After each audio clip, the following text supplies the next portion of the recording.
Why are the UK bond markets so powerful? It's simple, because the UK is run on borrowed money. For example, in this financial year to September, the public sector has borrowed £99.8 billion.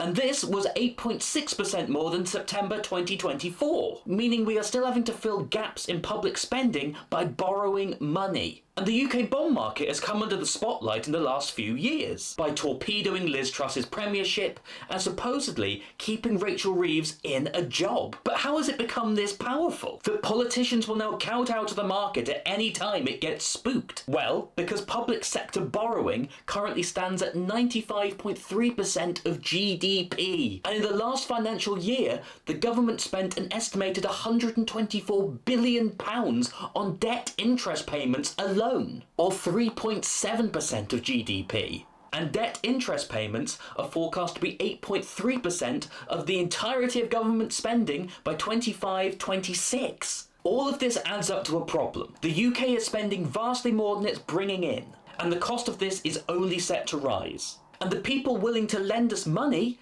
the bond market, know this. Which is why the government keep talking about going for growth. But to achieve this, you need to cut taxes and raise business incentives. If you don't do this, the bond markets will at a certain point look at the UK, decide it's never going to grow enough and stop lending us money, or refuse to do so unless it's at an insane interest rate. So this is what a lot of political fights are over. Where do we cut money from the public sector, or where do we raise tax? This also means any unfunded tax cuts or spending increases will automatically make the bond markets raise interest borrowing rate. So if you're the Chancellor, you're in a bind.